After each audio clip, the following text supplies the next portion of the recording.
Injury থেকে ফিরে এবার নতুন রূপে ধরা দিলেন নাজমুল হোসেন শান্ত। গ্লাভস হাতে উইকেটের পেছনে ছট তুলেছেন প্রস্তুত এই টাইগার অধিনায়ক। বরিশাল উইকেটের পেছনে ৯৯ নম্বর জার্সি পরা কে এই ক্রিকেটার? হ্যাঁ, তাকে যেন চেনার উপায় নেই।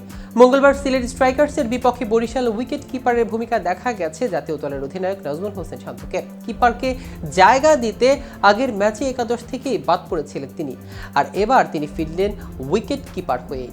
কিন্তু কেন হঠাৎ কিপিংয়ে বেছে নিলেন শান্ত?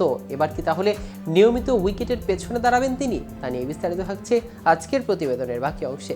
কেটিভি ক্রিকেট চ্যানেল থেকে আপনাদের সাথে আছি আমি মাহমুদুর রহমান সিয়াম। একাদশের তালিকায় শান্তর নামের পাশে লেখা উইকেট কিপার। এখনো হয়তো বিশ্বাস হচ্ছিল না শান্তকে আসলেই কিপিং করবে। ম্যাচ শুরুর পর আসলেই শান্তকে দেখা গেল উইকেটের পেছনে। হাতে কিপিং গ্লাভস, পায়ে প্যাড পরে বেশ ভালোই কিপিং করছিলেন শান্ত। শান্তকে সবাই চেনে একজন ব্যাটসম্যান হিসেবে, মাঝে মধ্যে তাকে বোলিং করতেও দেখা যায়। এবার তাকে দেখা গেল কিপারের ভূমিকায়। ব্যাটিং, বোলিং, কিপিং সব জায়গাতেই পুরো পারফেক্ট নাজমুল হোসেন শান্ত।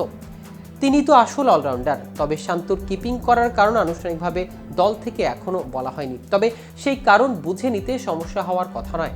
ঢাকার পর্বের ম্যাচ শেষে চোটে পাওয়া মুশফিকুর রহিম সিলেট পর্বের প্রথম ম্যাচে কিপিং করতে পারেনি। একাদশে ছিলেন তিনি শুধু ব্যাটসম্যান হিসেবে।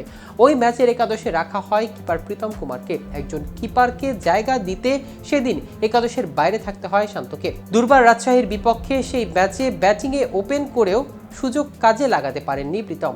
ওই ম্যাচ তাই ব্যাটসম্যান শান্তকে ফিরে পাওয়ার কৌশলে তাকে কিপার বানিয়ে নেওয়া হয়। বাংলাদেশের হয়ে আন্তর্জাতিক ক্রিকেটে কিপার হিসেবে কোনো ম্যাচ তিনি শুরু করেননি। অনূর্ধ্ব ১৯ দলেও দেশের হয়ে সাদা বা লাল বলে কোনো ম্যাচে কিপার হিসেবে খেলেননি তিনি।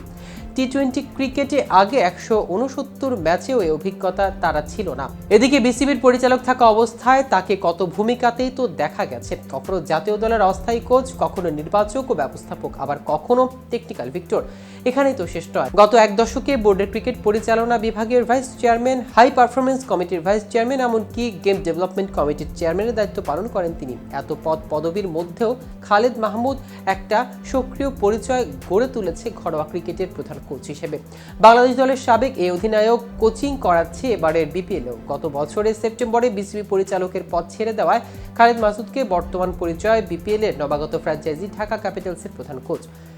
দলটির মালিক ঢালিউডের সুপারস্টার সাকিব খান। কিন্তু খালেদ মাহমুদের অধীনে থাকা ঢাকা ক্যাপিটালসের যে অবস্থা, তাদের সিনেমার মতো সাকিব খানের এখন শুধু নিজে খেলতে নামার বাকি।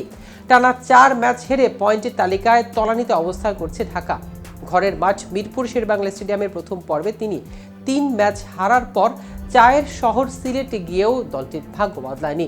রাজধানীর ফ্র্যাঞ্চাইজিটি আজ নিজেদের চতুর্থ ম্যাচে হেরে গেছে পয়েন্টের তালিকায় শীর্ষে থাকা রংপুর রাইডার্সের কাছে। তো ভিউয়ার্স, ভিডিওটি সম্পর্কে আপনাদের কোনো মতামত থাকলে আমাদের কমেন্ট করে জানাতে পারেন। সাথে সাথে নিয়মিত ক্রিকেট আপডেট পেতে কেটিভি ক্রিকেটের সাথে থাকুন। ধন্যবাদ সবাইকে।